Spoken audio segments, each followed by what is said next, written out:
I'm Julia Kirby. I'm an editor-at-large at Harvard Business Review.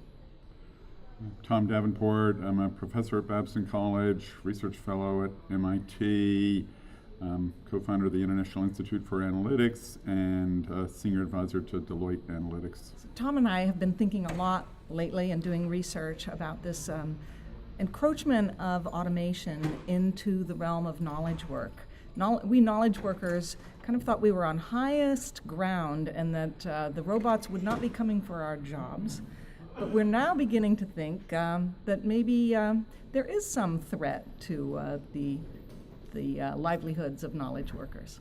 And in a whole variety of domains, from traditional professions like law and medicine to some very key business functions like marketing, more and more decisions are made by computers and more jobs potentially at risk. So we should probably, because this is a marketing audience, go right to a marketing example, an automation encroachment into some things that used to take long educations and a lot of brain power.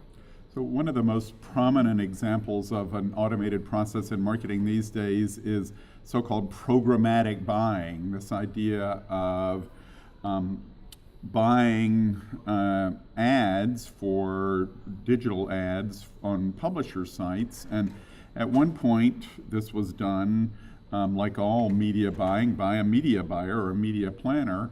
Now the great majority of it is done through automated systems. At a very fast pace. Typically, millions of these decisions are made in an hour. 15 milliseconds, I've been told, is the average amount of time that you have to decide what ad goes where. These are supposed to be targeted. It doesn't always work as well as it should.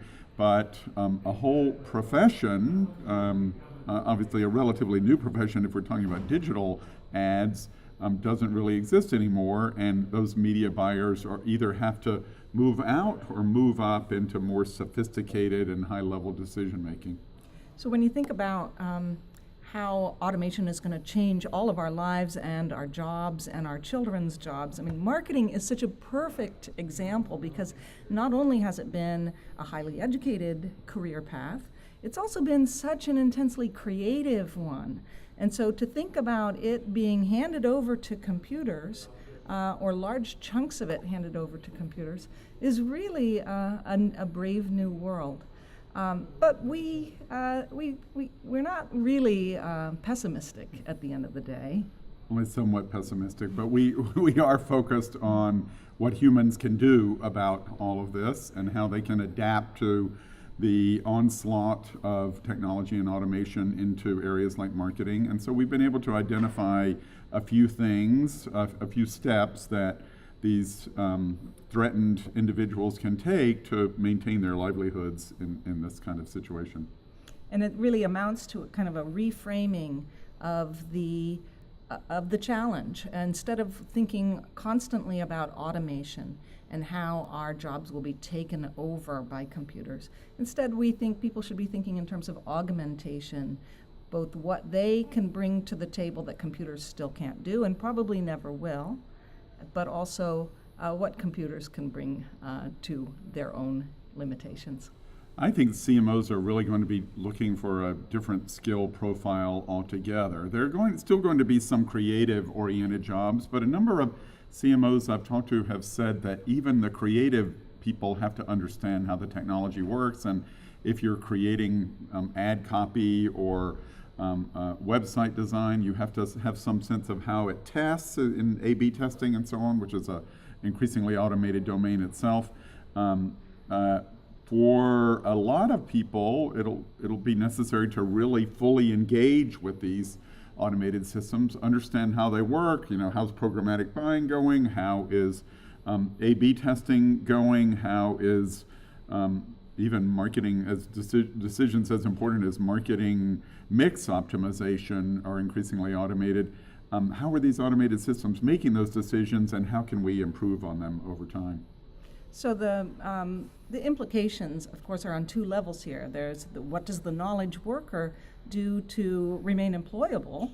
That's a big challenge. But then there's that managerial challenge of if you depend on talent to compete then what's the changing nature of the talent, and how are you going to create that setting in which humans and computers can augment each other's strengths and weaknesses?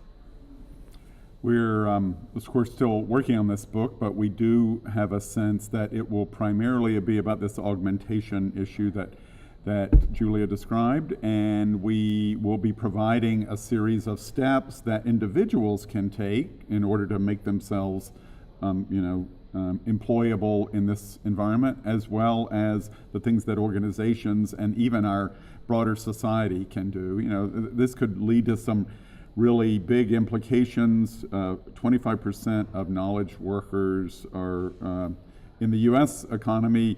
If all 25% got unemployed because of automation, that would be the percentage unemployed during the Great Depression. So there are probably clearly some broad social and political things that need to happen here as well. I mean, the implications of automation moving into knowledge work kind of hit at all levels of society. There's the specter of widespread joblessness, income inequality growing as a result. We're looking at the whole spectrum of issues, but really importantly, we're taking it down to this very pragmatic level of what are the strategies that individuals can adopt to make sure that they remain employable, happy, productive, and their children do as well.